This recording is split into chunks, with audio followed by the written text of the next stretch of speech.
Hola, ¿qué tal? Buenas tardes para los que se incorporaron recién. ¿Cómo están? Buenas tardes, todo bien ¿Cómo por acá por pasaron la estar semana estudiando? Supongo que sí. a full. Muy bien, muy bien, muy bien. Bueno, esperen que vamos a organizar unas cosas. Les quería, a ver si saco esta luz de acá. Les quería comentar lo siguiente. ¿Ustedes se escuchan bien? Sí, Perfecto.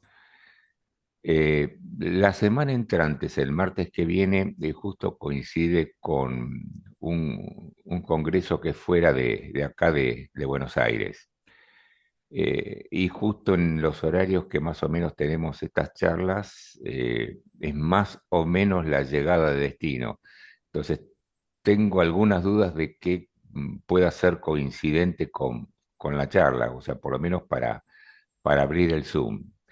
Entonces, dejamos pendiente transitoriamente las charlas del martes que viene y vemos, vamos a ver si podemos incorporar algún otro horario o, porque a veces se nos hace muy, tanto para ustedes como para mí, buscar un horario o que se pueda tener la plataforma disponible. Entonces, lo otro que se puede hacer, después lo tengo que charlar con Adriana, a ver cómo está todo eso. Por ahí hacemos unos minutos más en cada una de las charlas para completar si es que hay algún tema que pueda quedar colgando. De acuerdo a cómo vamos, no va a haber inconvenientes, pero les aviso por las dudas lo del martes que viene. Eso sí seguro, porque si llegamos alrededor de las 5, 5 y cuarto, es imposible que logre establecer contacto con ustedes. Así que están liberados por lo menos para ese martes. ¿Alguna inquietud con lo que hemos visto o la semana pasada o lo que hemos visto hasta el momento para aclararlo, ampliarlo? ¿Mm? Vamos a ver si vamos a compartir. A ver, ¿dónde estamos acá? Ahí estamos.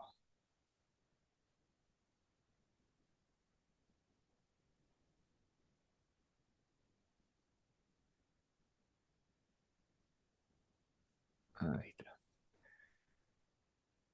Sí, creo que se ve la pantalla ampliada. Ustedes la ven también ampliada, ¿sí? Sí, sí. sí, se ve. Correcto, muy bien.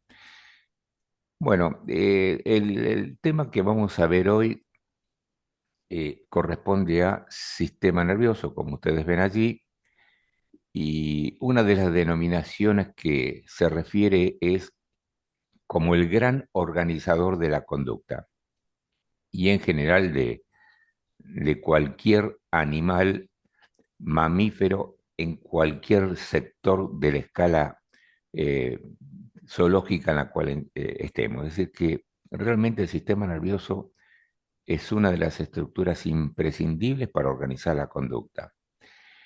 Y algo habíamos mencionado la vez pasada, como el sistema nervioso en los últimos 20, 25 años se ha integrado funcionalmente con dos sistemas que actúan en forma concertada, y que es el sistema endocrino y el sistema inmune. Recuerdan que ya habíamos, así aunque sea de pasada, habíamos mencionado, y es porque las superficies celulares, tanto sea de las células que produce, de las cosas, de los neurotransmisores, etcétera, etcétera, que produce el sistema nervioso, como las células que producen hormonas o las células que producen los componentes inmunológicos, presentan receptores en común. Vale decir que cuando se libera algún componente por ejemplo, hormonal, cualquiera que sea, cualquiera de las hormonas que hemos estado viendo, tiene un impacto sobre la membrana de la célula nerviosa y a su vez sobre las membranas de las células del sistema inmune, de los linfocitos. Y a su vez, los que producen los linfocitos, las sustancias, las interleuquinas, los distintos componentes, también presenta la misma característica las células endocrinas y las células nerviosas. Vale decir que es un lenguaje que intercambian unos con otros. Por eso surgió en estos últimos años, por eso le mencionaba a los 20, 25 años, la famosa o el famoso concepto de la psiconeuroinmunoendocrinología, que es la unificación de estos tres tipos de sistemas, unificando funcionalmente su actividad. Básicamente es un desarrollo argentino para el mundo. Las primeras charlas que se hicieron vinculando a esto, que se denomina psiconeuroinmunoendocrinología, es un desarrollo eminentemente argentino. Ahora bien, no es que no se supiera que hace años, 40, 50 años, ya los biólogos y los médicos fundamentalmente de aquellas épocas veían que había alguna vinculación, es decir, alguien que tenía o que tiene un trastorno endocrino o incluso inmunológico, tenía sintomatología desde algún punto de vista neurológica e incluso psiquiátrica. Se sabía que algo de vinculación había, pero no se podía conocer ni establecer de qué manera se producía o se produce este tipo de vínculo. Ahora se saben que son moléculas que comparten de común acuerdo tanto el sistema nervioso, endocrino e inmune. Entonces, la respuesta que presenta el organismo ante cualquier tipo de situación o situación orgánica, la que fuere, absolutamente cualquiera, participan los tres.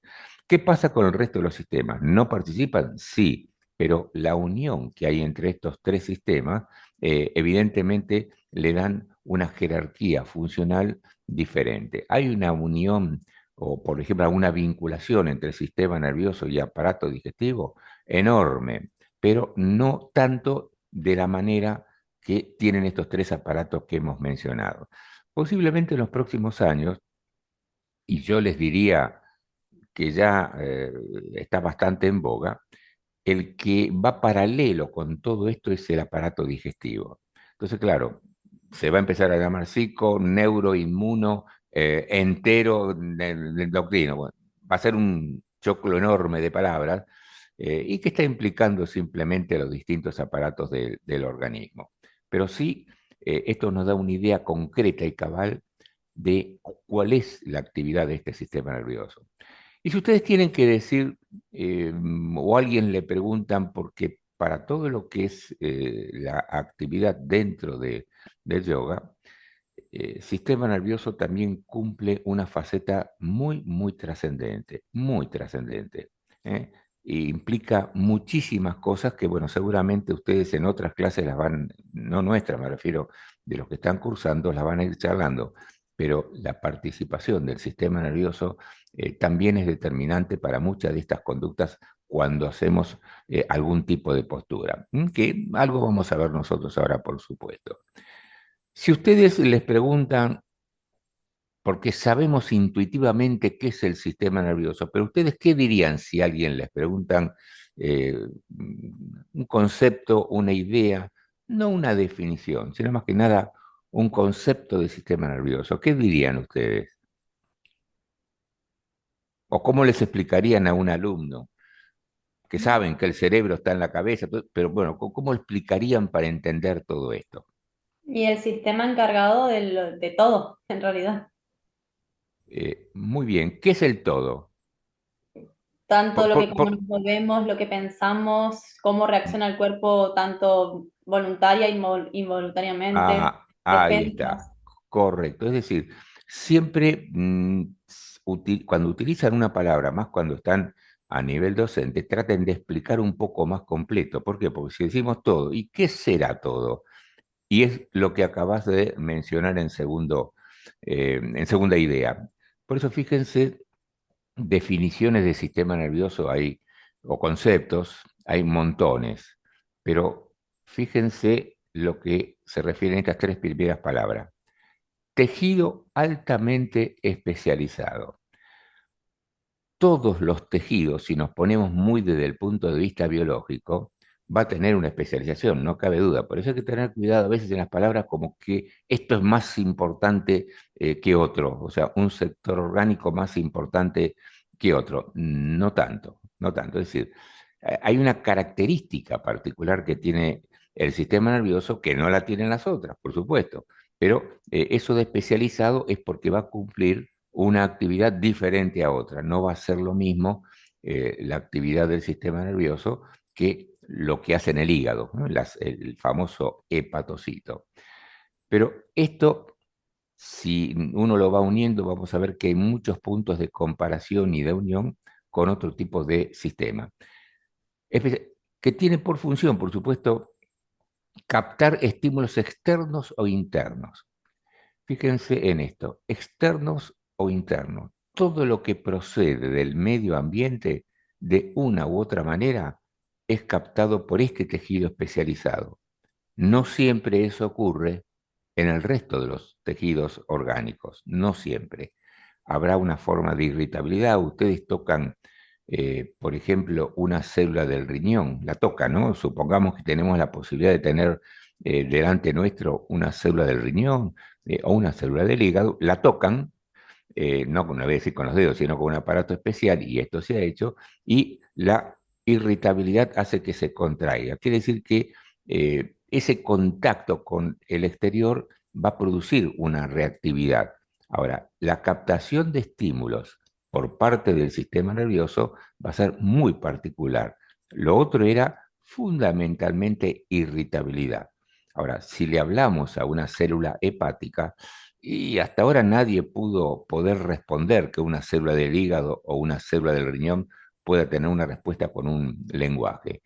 Pero sí esto puede ocurrir con las células que contiene y que conforma el sistema nervioso. Y en segundo lugar, este tejido especializado que capta los estímulos internos, que bien dijo Barbie recientemente, todo aquello que viene del interior de nuestro organismo, pero absolutamente todo, huesos, articulaciones, músculos, las fascias, cualquier tipo de víscera, hasta el confín más extremos y más alejado, eso es captado por el sistema nervioso. Y a su vez capta las modificaciones que se produce en esos sectores tan alejados. Por eso cuando mencionamos recién que el sistema nervioso se entera, si hay una inflamación, por ejemplo, no sé, en el dedo gordo del pie, el sistema nervioso sabe que eso ocurre y también produce una serie de sustancias que va a compartir en más o en menos, de acuerdo al proceso inflamatorio que se tenga, va a compartir la actividad de rechazar un poco ese proceso inflamatorio, con liberación de sustancias, por supuesto. Tiene que ver con el dolor, etcétera, etcétera, pero bueno, esto indica la vinculación que hay entre todos estos procesos. Es decir, si hay una inflamación, se liberan componentes de la inflamación, que son moléculas, esas moléculas llegan al sistema nervioso y ahí comienza entonces el reciclaje desde el punto de vista funcional. Ahora bien, es decir, estímulos conducidos en sectores específicos, acá me equivoqué, puse quimo, del mismo, o sea, sistema nervioso del mismo. Acá saquen la K y pongan del mismo, que sería del mismo sistema nervioso. Es decir, todo lo que ingresa vía externa, o sea, del mundo externo, del mundo ambiente, sí, del ambiente externo o de la intimidad de nuestros tejidos, llega a lugares absolutamente específicos, no va a cualquier parte del cerebro. Lo que sí, en esa parte específica, se organiza la sensación que ha ingresado, sea uno o sea otro, se integran todas en conjunción, hacen una concertación funcional de todo lo que ha ingresado y una vez que eso se produce, organizado e integrado, genera una respuesta. Habitualmente, a nivel funcional, y esto viene de la experiencia animal, a eso se lo denomina rendimiento, pero es lo mismo, es una respuesta. No es que ingresa un estímulo y sale inmediatamente una respuesta. El mismo sistema nervioso organiza secundariamente una respuesta o un rendimiento, por supuesto, acorde a la intensidad y la calidad del estímulo. Ahora, esas respuestas o esos rendimientos pueden ser motrices. Por ejemplo, desplazarse, escribir, hablar. Estos son rendimientos de tipo motriz por excelencia. Aunque nunca son tan puros, pero de alguna manera para entendernos mejor. Y en segundo lugar, todo esto que ha integrado le posibilita el desarrollo, formación de las funciones psíquicas. ¿Cuáles son las funciones psíquicas en general que presenta el ser humano? La sensopercepción, o sea, la posibilidad de captación de un estímulo, la atención, la memoria, los procesos de concentración, el pensamiento, como bien dijeron por acá, las ideas, la ideación, la imaginación, y llegamos a lo máximo, que es el lenguaje.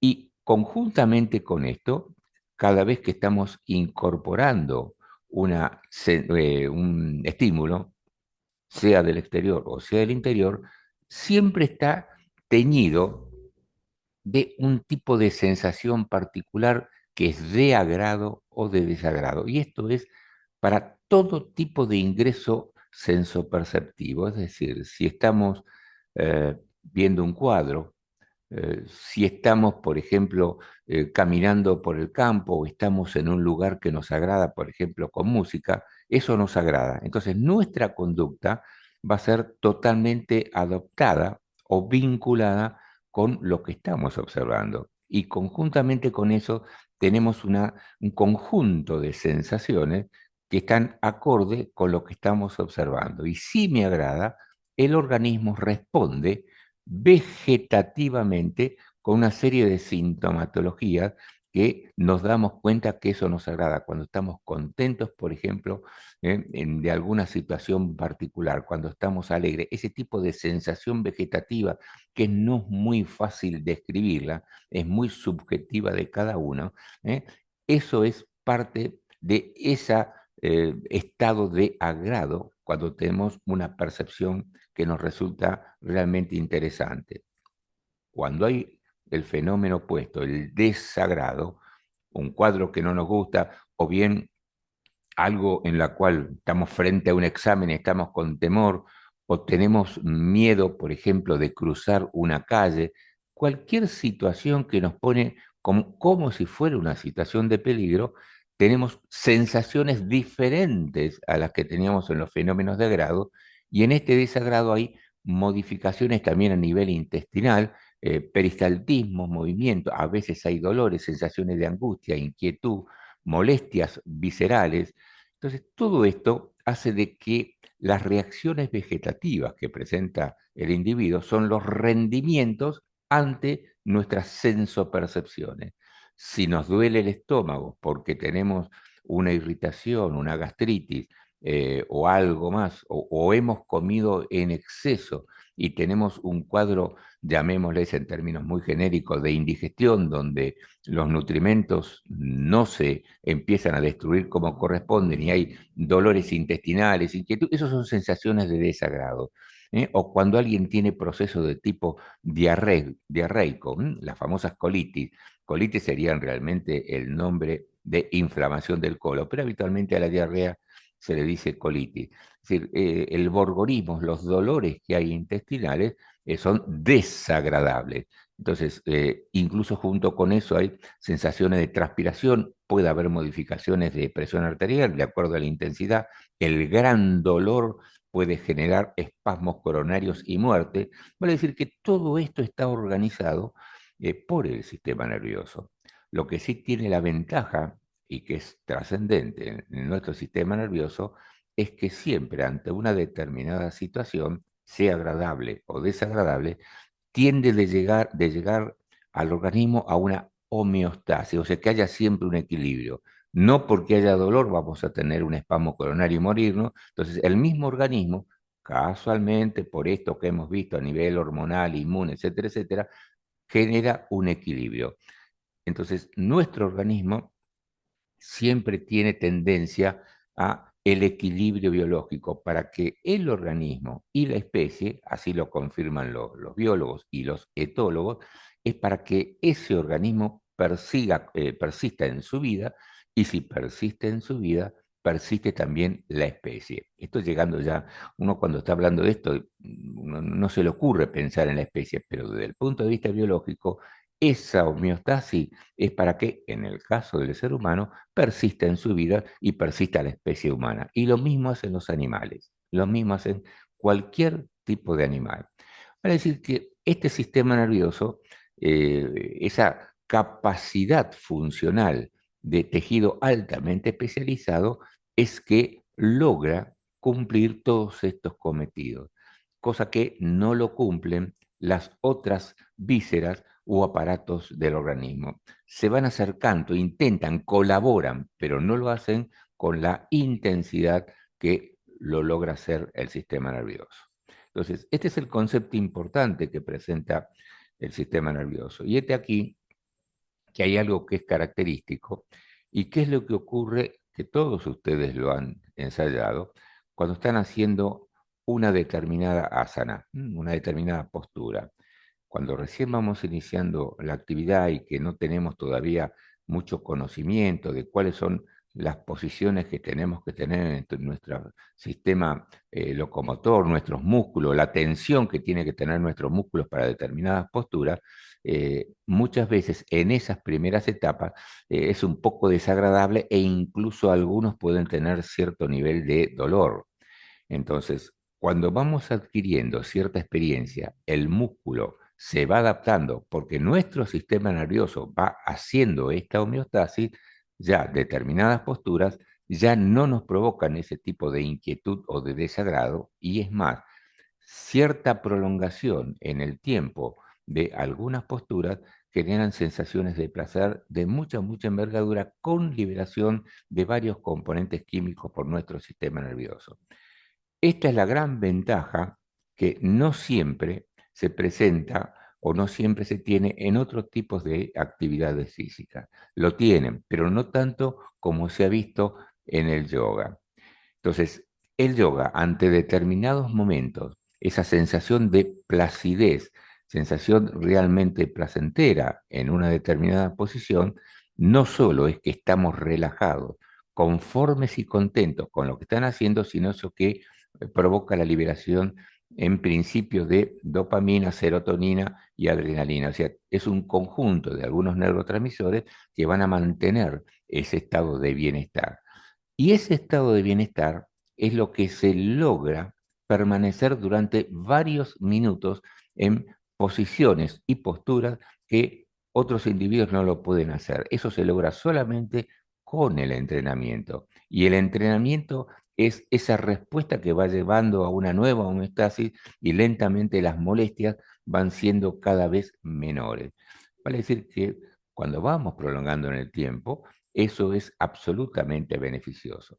Otra cosa, que si tenemos tiempo lo haremos más adelante, es lo que ocurre en determinadas posturas y los estados de meditación, donde cambia muchísimo la estructura del funcionamiento de nuestro sistema nervioso.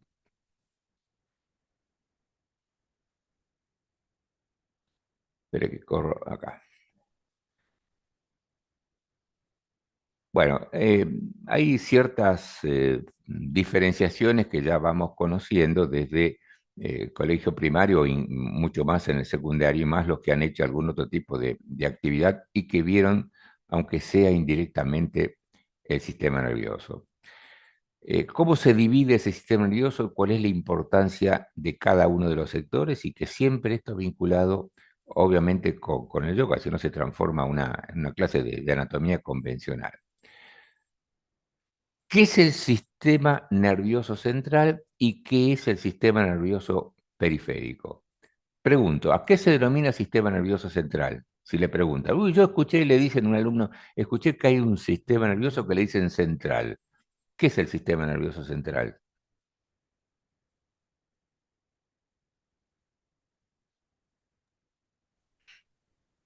Tiene que ver con la masa gris, con todo la parte nerviosa de la médula, eso. Y fíjate, si yo soy un alumno, digo, y ahí no te entiendo muy bien, ¿qué es esa masa gris, esa médula? ¿Cómo es eso? Lo confundo más. ¿Cómo? Eh, No, o sea, una forma de definirlo y por lo menos tener una idea, más si han estudiado, aunque no hayan estudiado, supónganse que ustedes tienen alumnos que no tienen por qué, o sea, alumnos que están practicando las ASA, no que están estudiando el profesorado, todo el mundo sabe qué es el cráneo y qué es la columna. Quien más, quien menos, de una u otra manera, aunque sea un poco vaga, pero sabe lo que es el cráneo, por ejemplo. Bueno, sistema nervioso central es todo el tejido neural, y ahora después vamos a volver a ver lo que vimos en la última charla del martes pasado, que se encuentra dentro del estuche cráneo-raquídeo. Es decir, incorporamos todo lo que hay en el cráneo y todo lo que hay en la columna ósea, la columna vertebral. Y dentro del estuche craneano, está lo que se denomina encéfalo. Y ahora vamos a ver a qué se denomina encéfalo. Y lo que está dentro del estuche raquídeo, la columna vertebral, es la médula espinal. Entonces, sistema nervioso central, el tejido neural, tejido especializado, le dan el nombre que quieren, que se encuentra dentro del estuche cráneo raquídeo. Acá tenemos el cráneo, este contornito, acá, acá la columna no se ve, no importa, después creo que la vemos. Entonces, todo lo que está dentro de la caja ósea, que es protectora por excelencia, es lo que está reconocido como sistema nervioso central.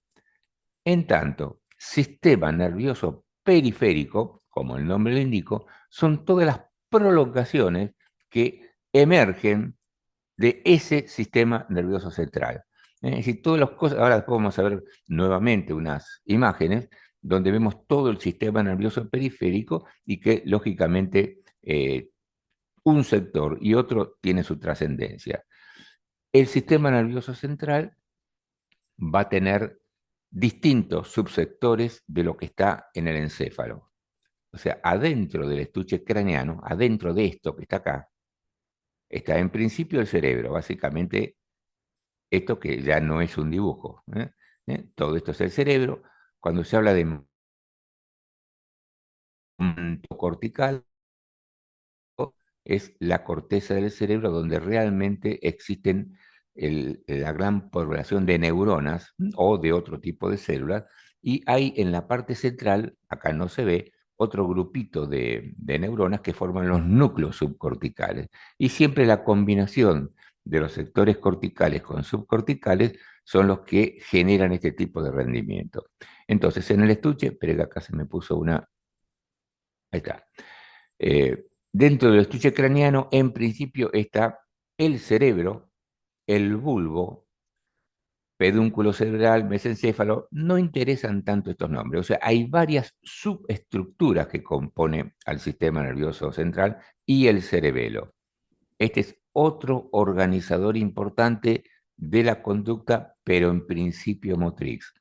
El ordenamiento de lo que es la función antagónica y agónica de los grupos musculares está bajo control del cerebelo. Y todas estas estructuras dentro, entonces, del estuche craneano. En tanto, la médula espinal está por fuera de ese estuche y adentro de lo que es la columna vertebral, lo óseo propiamente dicho. En este sistema nervioso central hay dos sectores. Uno que se denomina de la vida de relación, y acuérdense que recién habíamos hablado algo de, a ver si lo pongo para atrás, ¿dónde estaba acá? Donde es conductas o rendimiento motrices. Bueno, a lo que se llama de vida de relación es casualmente todo el vínculo que puede tener ese organismo, ese individuo, con el medio externo, o sea, la vida de relación, la vida de los desplazamientos, inclusive hasta el lenguaje, porque con el lenguaje es como si fuera una forma de desplazamiento para que otro lo vaya interpretando. Es un desplazamiento verbal. Eso por un lado. Y por otro lado, este mismo sistema nervioso, ciertos grupitos de células se diferencian en células eminentemente vegetativas, es decir, que van a controlar solamente todo lo que se relaciona y se vincula con las vísceras del organismo. Y sabemos, naturalmente, que todo lo que es vegetativo, si bien está controlado por este sectorcito que ya vimos la otra vez del hipotálamo, está controlado toda la parte vegetativa por el hipotálamo, se lo denomina también autónomo o autonómico, vegetativo o involuntario, porque no lo podemos controlar. Y acá viene una de las cosas sumamente importantes, más que nada para todos los que practican estas actividades como el yoga. Siempre se dice que el sistema vegetativo, que nosotros no podemos controlar, por ejemplo, la presión arterial, o no podemos controlar la eliminación de fermentos digestivos en nuestro aparato intestinal, no podemos modificar cierta funcionalidad del hígado. Eso sería un trabajo vegetativo, autónomo, propio para casualmente llegar a esa homeostasis. Eso es correcto, pero es en parte correcto. ¿Por qué? Ustedes habrán visto ya esa experiencia de ustedes, porque lo han leído, lo habrán escuchado, e incluso es de suma importancia para todos los que nos interesa estas prácticas, que muchos yogis, no es para cualquiera, pueden controlar los aspectos vegetativos. Vale decir entonces que esto que siempre se consideró desde la época de quien se dedicó mucho a estudiar esto en la ciencia occidental, Lange, que se llamaba, dijo, bueno, esto es vegetativo, es autónomo, la conciencia no puede controlarlo. Evidentemente, si una persona, a través de un adiestramiento especial, logra modificar la presión arterial, logra modificar el peristaltismo intestinal y otras funciones vegetativas, significa que tan autónomo y espontáneo, dependiente, exclusivo del hipotálamo no debe ser. Y esto es así. Con un entrenamiento muy especializado, prolongado, con cierto orden, todo lo que, o parte del sistema vegetativo puede ser controlado. Vuelvo a decirle, esto no es común para todos. Es decir, acá se necesita muchísimo entrenamiento, pero indica entonces que no hay tanta independencia. Por eso es que hay muchas enfermedades desde el punto de vista psiquiátrico o psicológico donde el sistema nervioso autónomo se desbanda y comienza muchísima sintomatología vegetativa indeseable, como pasa en muchos cuadros de ansiedad, de angustia o estados depresivos severos, donde no puede controlar el sistema vegetativo. Fíjense que desde hace mañanes, cientos de años y mucho más en el último periodo, varios de estos síntomas, por este entrenamiento que se hace, pueden ser relativamente controlados. Y los yogis, de tiempo atrás, lo han controlado muchísimo más que lo que uno se puede imaginar. Por supuesto, para nuestro mundo occidental esto nos resulta un poco difícil, pero también occidentales que ingresan a este tipo de entrenamiento lo logran. Pero no es una cosa de hacer 10 minutos por día, sino que es mucho tiempo y muy intenso diariamente y a través de los años. Incluso cambia cuando se quiere hacer todo esto, por eso le mencioné hace un ratito lo de la meditación, cambia la actividad eléctrica del sistema nervioso y con ello cambia casualmente las funciones. Esto no es fácil lograrlo, pero sí, fíjense que en determinados estados de meditación hay ciertas posturas donde uno pudiera llegar a estar 10, 15 minutos, 20 cuando mucho, y hay yogis que pueden estar 3, 4, 5 horas sin tener sensaciones negativas de dolor o molestia, sin movilizar o sin que su aparato cardiovascular sufra ningún tipo de alteración o cualquier sector orgánico. Quiere decir que el entrenamiento dentro de ciertos límites puede ser posible en los individuos en general, más aún en los que ya están a través de costumbres ya o que lo hacen en forma permanente.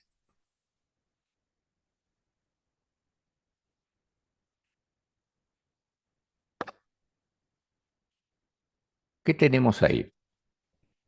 Es simplemente lo que acabamos de decir, bueno, adentro del encéfalo es exactamente lo mismo, simplemente está diferenciado en los nombres que están dentro del cráneo y lo que está dentro de la médula espinal.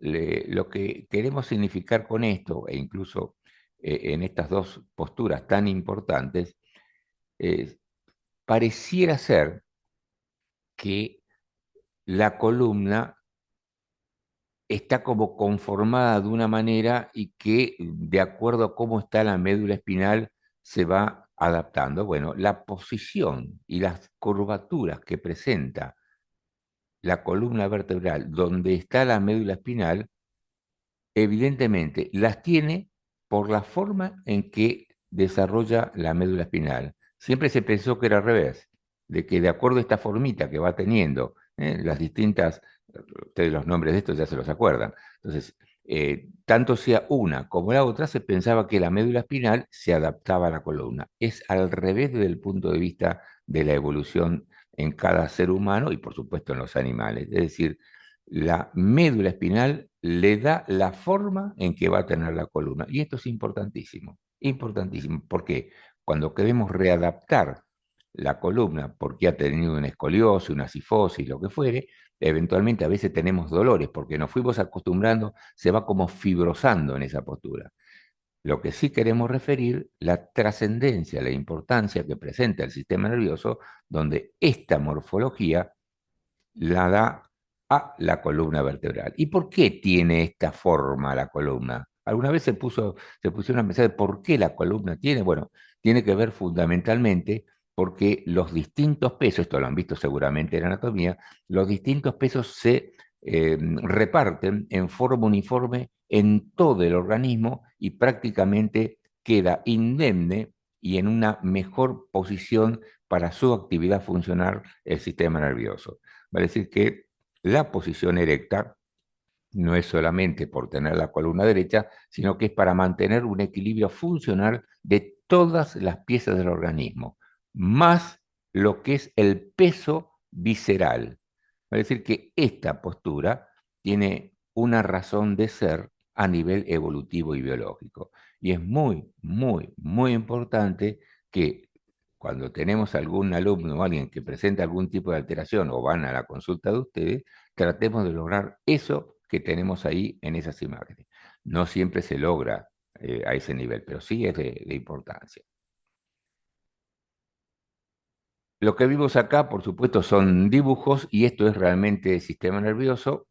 Acá tenemos la región cortical. Esto que tenemos acá, que es una franja importante, se denomina cuerpo calloso, es una faja enormemente grande de fibras que van de un hemisferio a otro. Prácticamente lo que es la concertación funcional de nuestro cerebro se debe, creo que después tenemos un dibujito por ahí o una foto, se debe a este cuerpo calloso. Acá parece que estuviera dirigido en sentido longitudinal, pero en realidad las fibras de este sistema, de este cuerpo calloso, se dirigen en forma transversal. Entonces, esto es parte no, es el encéfalo conjuntamente con cerebelo. Y esta es la parte del tronco que se denomina, que es esto mismo que tenemos acá. Y esto es la observación de esta estructura visto desde atrás. Es como si ustedes fueran el cerebelo que se apoyan, acá estarían ustedes, se apoyan sobre la cara posterior. Bueno, esto es para que tengan una idea, quienes no han visto por allí algún sistema nervioso en vivo y en directo, estos son modelos reales de tejido nervioso. Ah, bueno, esto significa, me había olvidado que había puesto esto, si bien después la vemos en otro. Esto en azul son todas las vías sensoperceptivas y todas hacen contacto con este gran núcleo, que es el núcleo talámico o tálamo directamente, y de tálamo a esos lugares específicos de la corteza del cerebro. Y así como tenemos sistemas ascendentes sensitivos sensoriales, tenemos descendentes, que son todas las vías motrices que van a ir por sectores distintos. Esta flechita la teníamos que poner justito una al lado de la otra, ¿no? Porque están muy sobreencimadas las vías. En los dibujos están todos separados, todo es muy lindo, pero en la realidad están muy entremezcladas unas con las otras. Esto lo habíamos visto la vez pasada.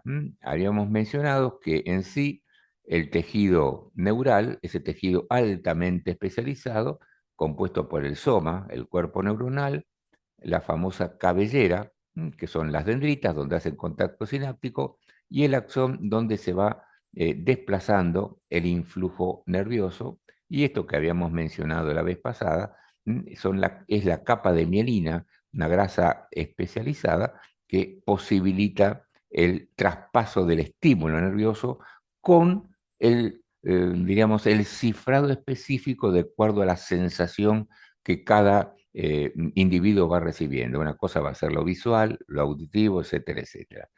Y con una técnica especial, realmente cómo se ven algunas de estas neuronas. Estas son neuronas de la corteza cerebral humana. Y habíamos mencionado que la vinculación, la sinapsis que se producen en el cuerpo neuronal, la tenemos con un microscopio electrónico, como se ven acá, y todos estos redondelitos son las vesiculitas de esos neurotransmisores que estuvimos mencionando.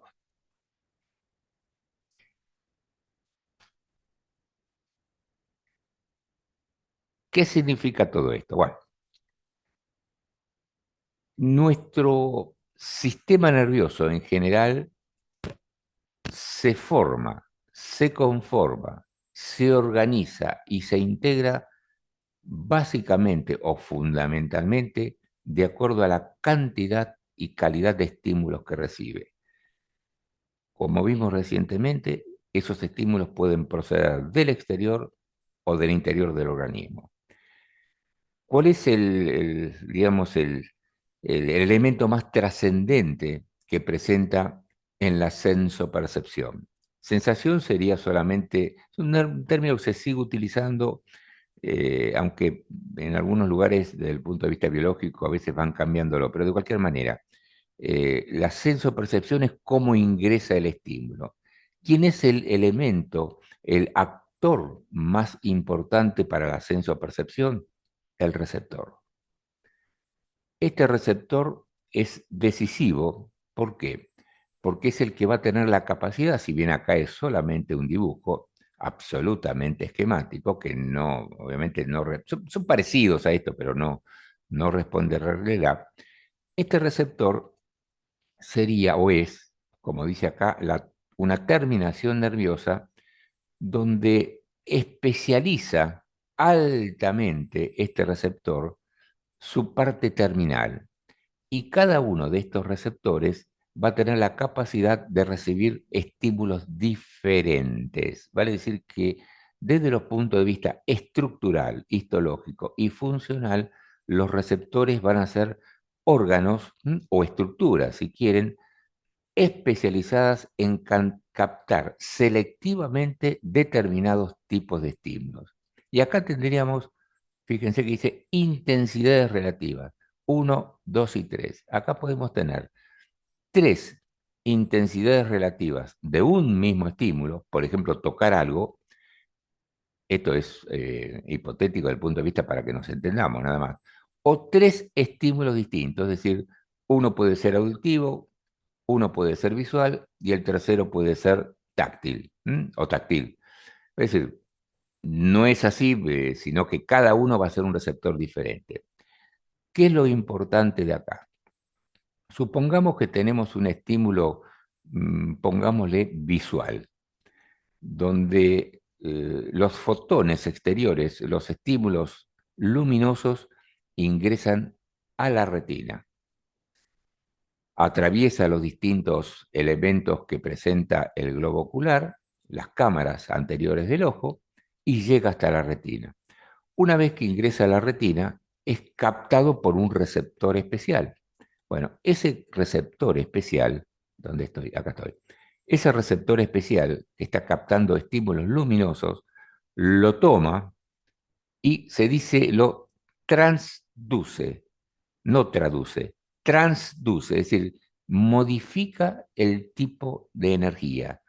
Si estaba ingresando un tipo de energía como es la luminosa, que son fotones, descargas de luminosidad, por decirlo de alguna manera, lo modifica en procesos electroquímicos. El sistema nervioso no puede recibir la luz per se como luz, tiene que recibirlo de una manera determinada. ¿Y cómo lo recibe? Como potencial electroquímico. Son moléculas cargadas, iones cargados eléctricamente que van a producir procesos eléctricos. Quiere decir que ingresa acá y hace esta descarga. Cambia el tipo de ingreso, sí, de tipo de estímulo, se produce el proceso en sí de electroquímico y comienza la descarga continua. Como cuando estamos observando, por ejemplo, un cuadro, las imágenes son constantes que vamos recibiendo. Entonces se produce lo que se denomina cifrado electroquímico, en este caso visual. Y tenemos esta flechita que nos está indicando la dirección dentro del sistema nervioso de ese estímulo. Entonces, si estamos sentados haciendo una postura, si estamos viendo alguna imagen, se está produciendo un cambio por el receptor. Sentados recibimos la sensación de que estamos sentados, táctil. Si estamos viendo algo a nivel visual, pero tanto sea uno, cualquiera de estos tres, sensaciones distintas, como de un mismo tipo de sensación en intensidad cada vez mayor o menor, todo se transforma en potenciales eléctricos. Dentro de nuestro cerebro solo hay electricidad.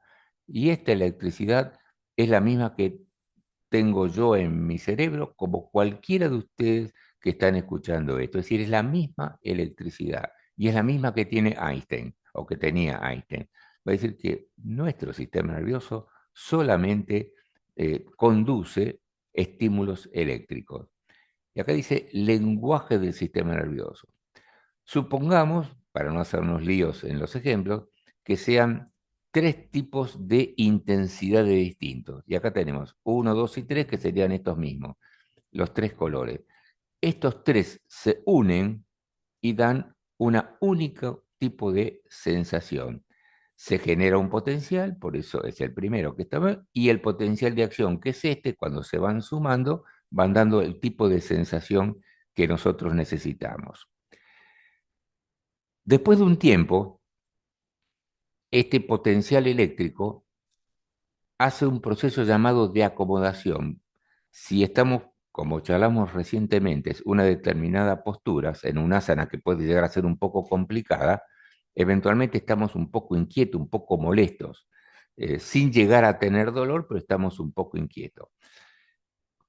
Pasado X cantidad de minutos, y eso va a ser muy independiente de acuerdo a la sensibilidad de cada sistema nervioso y de acuerdo a la experiencia que tenga cada uno, se produce una especie de acomodamiento del sistema eléctrico y esta intensidad que nosotros vemos empieza a descender.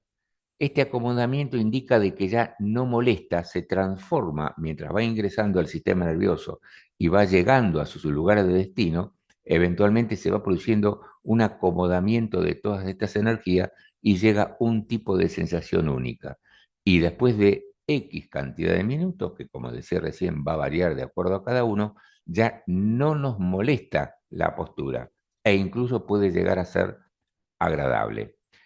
Es decir, que todo esto es fundamental, el receptor, para todo lo que va ingresando, para cualquier tipo de sensación. Y así como ingresa este tipo de sensación, porque estamos, como decíamos hace un ratito, observando algo o una determinada postura, otro grupo de fibras, también con potenciales electroquímicos, va a otro sector del cerebro, que es el que organiza estos fenómenos de agrado y desagrado.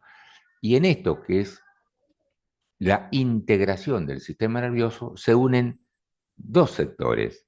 Uno que es el lugar específico donde llega este tipo de sensación individual, cualquiera que sea ella. Y por el otro, se une con el fenómeno de agrado o desagrado. Fundamentalmente, supongamos que sea agrado. Ese sector es lo que se denomina sistema límbico, que está muy de moda en los últimos años. Quiere decir que cuando ingresa un proceso sensoperceptivo y llega a un lugar específico del cerebro, de la corteza del cerebro, también otro grupo de fibras va hacia ese sector que es el límbico y le da a lo que recibió en ese sector específico es la sensación de agrado o de desagrado. Si estamos en una postura y es desagradable, cambiaremos o no haremos esta postura. Vale decir que nuestra actividad interior es eminentemente electroquímica. Química porque son los iones marcados con iones y eléctrica porque son descargas eléctricas que se van produciendo en nuestro sistema nervioso. ¿Cuáles son las funciones básicas que presenta este sistema nervioso? Y esto es de bastante importancia porque lógicamente es la funcionalidad una vez que está integrado el sistema nervioso. Acá tenemos una disección de un cerebro real donde vemos estas fibras que ven acá, que está disecado, son casualmente estas fibras del cuerpo calloso que le estaba mencionando. Las fibras van de un sector a otro y unen más o menos, no exactamente igual, más o menos sectores homólogos. Es decir, si acá estamos en el lóbulo frontal, la parte posterior, la funcionalidad de este sector va a unir también con la sector anterior del lóbulo frontal del hemisferio opuesto. Y no es lo mismo la funcionalidad global del hemisferio izquierdo que la del hemisferio derecho. Esto que está acá es lo mismo que vimos anteriormente, que son las vías sensitivas que ingresan a la corteza del cerebro a un lugar específico, cualquiera que sea él, y de acá las fibras motoras que bajarían. Es simplemente una representación hipotética desde ya. Observen ustedes la significación funcional de cada uno de los hemisferios. El rendimiento final, que habíamos hablado hace un ratito, se logra a través de casualmente esta concertación, esta integración de todos los procesos sensoperceptivos que el individuo va ingresando a su cerebro. Y siempre se dice, como dos o tres palabras generales, que el hemisferio izquierdo, no, en el 90-95% de los individuos, es el hemisferio que presenta los centros del lenguaje, el otro lo tienen del otro lado, sino que es el cerebro eminentemente analítico, específico o explicativo. En tanto, el hemisferio derecho es el hemisferio holístico o global, es decir, las finezas de las cosas y de las situaciones sería analizado por el hemisferio izquierdo. Si ustedes dicen, bueno, me voy a colocar en tal posición, coloco tal músculo, la pierna en tal posición y el brazo en tal posición, eso lo está haciendo el hemisferio izquierdo. Y después, cuando se integra en la actividad que va a desarrollar, comienza a funcionar el cerebro holístico, o sea, lo hace, lo globaliza. Entonces, fíjense acá que dice global, es decir, todo eso se refiere a distintos sectores del hemisferio cerebral que unificadamente va a dar un rendimiento. Se habla de que el cerebro, el hemisferio derecho es, espera que corro acá, es el cerebro creativo. La música se organiza en el hemisferio derecho fundamentalmente, la música, pero la escritura de la música, como la escritura nuestra, se hace en el hemisferio izquierdo. Por eso lo que dice acá, todo lo que sea secuencial, todo lo que es realista, que sería lo analítico, lo verbal, que lo estuvimos mencionando recién, la diferenciación temporal, la especificidad de lo temporal, lo absolutamente literal o preciso, que es lo analítico, lo lógico, definitivo y conciso, lo objetivo puntual, todo aquello intelectual corresponde, entonces lo deductivo, bueno, todo lo que estuvimos viendo acá, esto es la función que presenta el hemisferio izquierdo.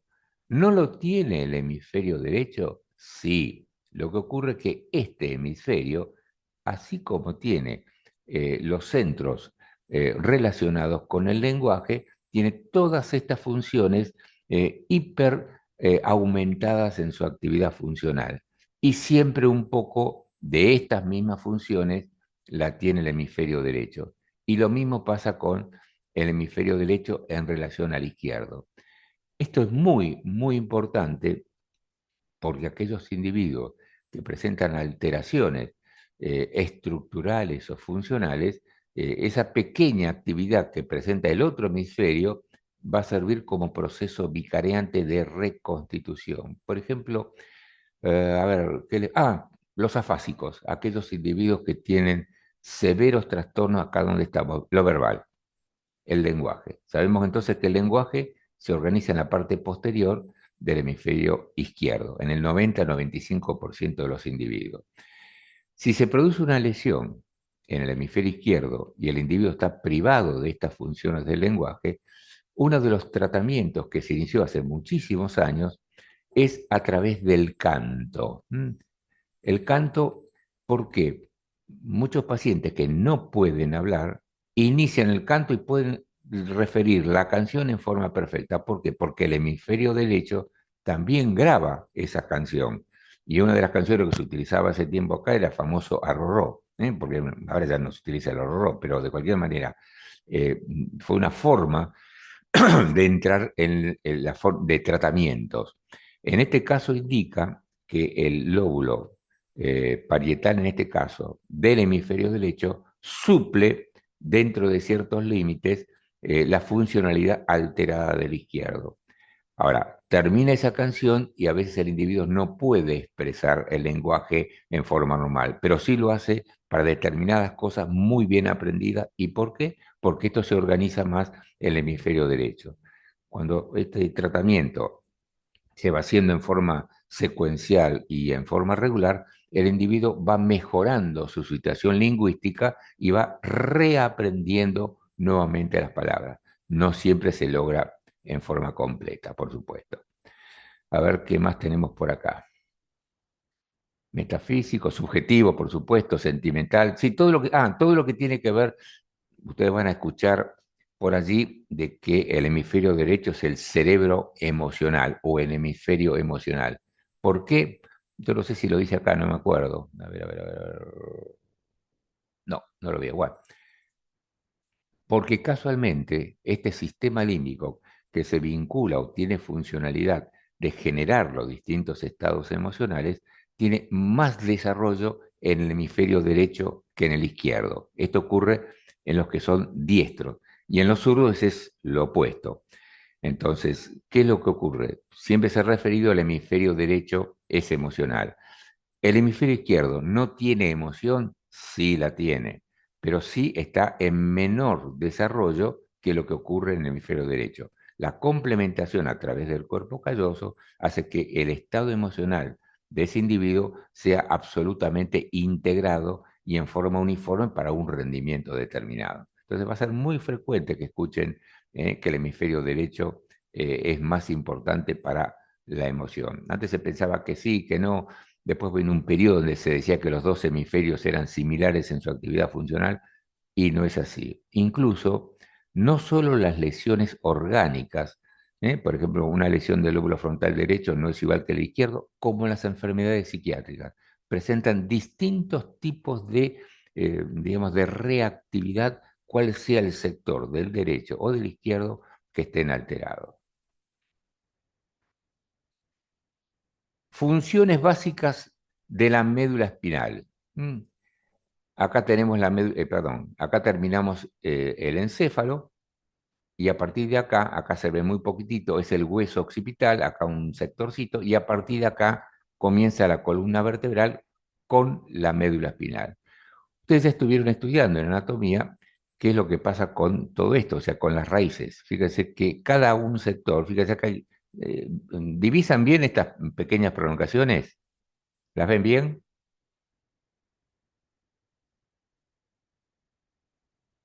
¿Están dormidas? Sí, sí, se ve bien. Bueno, ¿qué significa esto?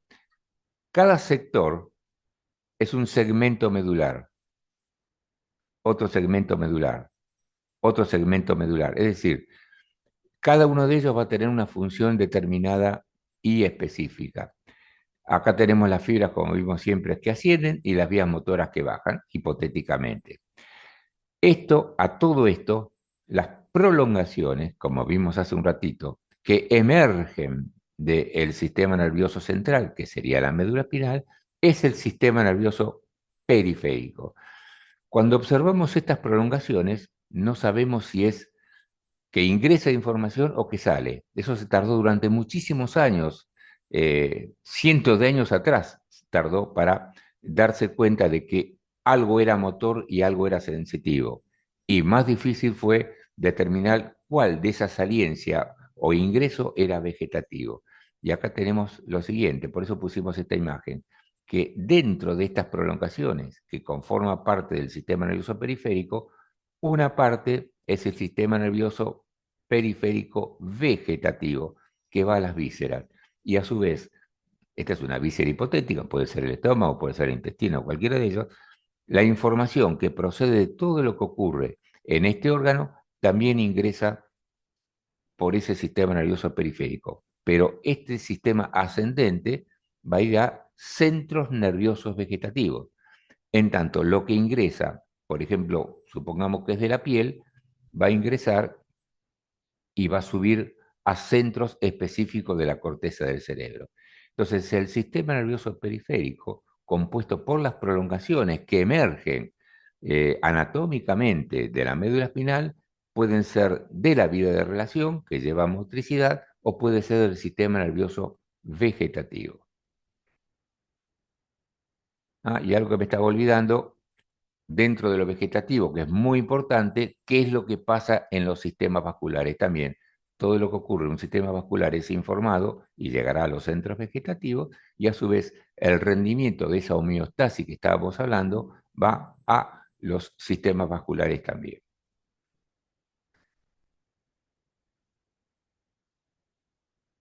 Estos son, por supuesto, dibujos, es mucho más fácil entenderlo, creo que después hay una imagen acá. Cuando uno tiene la imagen de una disección de los distintos plexos, que sería lo mismo que esto, en un dibujito, todo muy lindo, está separadito, sabemos cuál es cuál uno y cuál otro, igual que este otro, pero, perdón, cuando tenemos esta disección del plexo braquial, que sería esto mismo, lógicamente es bastante más complejo. Igual ocurre en el sector inferior. ¿Por qué traemos esto? Es importante tener alguna idea de qué es lo que pasa cuando alguien está haciendo determinadas posturas, cómo está trabajando el plexo y cómo está la región de la columna de estos mismos sectores. ¿Por qué? Porque si acá hay alguna compresión, alguna hernia de disco, todos estos sistemas de fibras aferente y aferente trabajan en forma alterada y generan mucho dolor.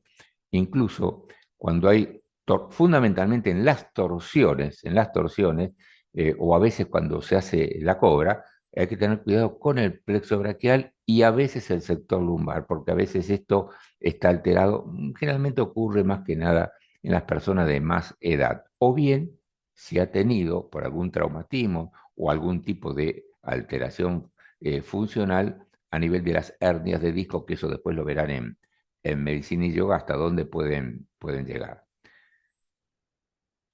Bueno, entonces, lo importante de todo lo que hemos visto es referir a qué se denomina sistema nervioso central, a qué se denomina sistema nervioso periférico, estas prolongaciones, y tener una idea entonces de cómo se va desarrollando las prolongaciones a nivel periférico para tener algo concreto de la actividad funcional de nuestro sistema nervioso. Bueno, todo lo que viene es órgano de los sentidos, que sería una complementación del sistema nervioso central e incluso periférico. ¿Alguna duda que hay respecto de lo que estuvimos viendo o algo que quieran aportar antes de dejar de compartir? Yo tengo una duda respecto a las clases, porque nosotros tenemos que basarnos en las clases para estudiar, ¿no es cierto?, Sí, para el examen. sí. Esta es la clase número 5, ¿no?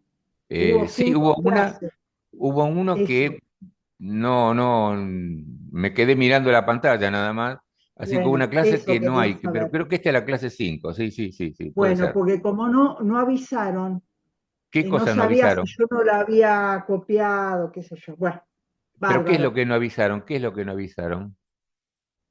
Que esa clase no la dieron o no fue dada porque no hubo alumnos. Yo no Eh, estuve esa clase, por Creo eso. que la clase que yo esperé más o menos unos No, 20 minutos, creo que es la tercera, me bueno, parece.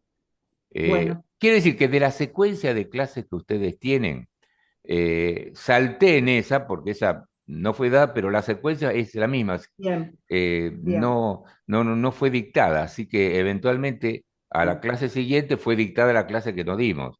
O sea que no les bien. faltaría ninguna clase. Lo que puede estar Bueno, mal, a lo mejor es el número asignado. sí, está bien, está bien. Eh, Y fíjense, otra duda sí. es si estos cuadros no se pueden ver en ningún lado, ¿no? Solamente en las clases, en la grabación de las clases. ¿Cómo verlos en algún lado? A ver, no, Claro, no. estos cuadros, estas fotos, todas las filminas, digamos, Sí, sí, no sí. se pueden ver en la plataforma, en ningún lado, ¿no? Y están en los Power, porque estos son Power que voy armando yo y están ahí solamente en la grabación. Lo que pueden hacer en todo Ah, en caso, la si quieren retener un poco más la imagen, porque son muy pesados para volcarlos a los Power y nos cuesta muchísimo, es Ah, bien, tratar en todo caso de paren la grabación y si hay alguna imagen que quieran retener, saquen una captura o bien, bien sacan una fotito. Sí, no. Es bien. más complicado. Bueno, Al iniciar estas charlas, incluso lo habíamos pensado tiempo atrás, era armar fascículos, pero lleva mucho tiempo y a veces si estuviéramos solamente con esto, a lo mejor uno puede llevar a hacer un fascículo, pero cuando estamos con otro tipo de actividades, y no es como en otros lugares donde quien diseña un librito o un fascículo tiene dibujantes, tiene que elegir, acá tenemos que hacer todos nosotros, entonces se nos hace un obvio, poco más complicado. Por eso guíense bien. fundamentalmente por los Power, incluso creo que les mencioné inicialmente, para no ir buscando, que lo tendrán en los programas, distintos textos, algunas cosas. Acá unificamos básicamente todo porque es muy complicado encontrar en distintos libros y no tienen tiempo para leer todo lo que hay en este sentido. Por eso, si ustedes pueden, salvo que tengan alguna dificultad, guiarse en principio por los Power. Y después, bueno, tienen la bibliografía para poder interiorizarse un poquito más seguramente. Pero bueno, cualquier duda nos hacen avisar en todo caso, no hay problema, no hay problema. Bueno, dejo de Gracias. compartir y eventualmente entonces no nos vemos la semana que viene y analizamos después a ver qué día o bien prolongamos unos minutos más cada hora y damos un poquito más de cada tema. Bueno, vemos eso, total, tenemos tiempo suficiente para dictar todos los temas. Profe, yo Sí, personalmente los martes se me dificulta mucho porque yo salgo de trabajar a las sabía, 6. hasta las 6 Sí, sabía, sí, porque sí. adelanto nomás, igual que la clase pasada adelanté y pude asistir, pero si no veo solamente las virtuales. No hay problema. De entrada te vamos a desaprobar en la materia entonces. Bueno, no hay No, no te hagas problema. problema, no te hagas problema, ya sabía. Incluso también Fabián tiene sus dificultades. No están, por eso digo que incluso a mí para hacer una nueva charla, no sé en qué horario poder ubicarla porque a veces la plataforma tampoco está disponible. Pero bueno, no se hagan problema. Los que pueden, pueden y cuando no pueden, como pasó la otra vez, que no pudo estar nadie por la razón que sea, por allí hacemos, dictamos la clase, no hay nadie y eso les queda grabada para ustedes, para que no pierdan la charla. Bueno, listo, nos vemos entonces, sí, el otro martes, salvo de que, pero no creo que haya en estos próximos 15 días hasta el otro martes, no creo que haya un horario que sea fácil. O sea que nos veríamos dentro de 15 días eventualmente. ¿Mm? Listo, nos vemos entonces. Hasta luego. Buena Semana Gracias. Santa. Chau, chau, chau, chau. Chau. igualmente. Gracias.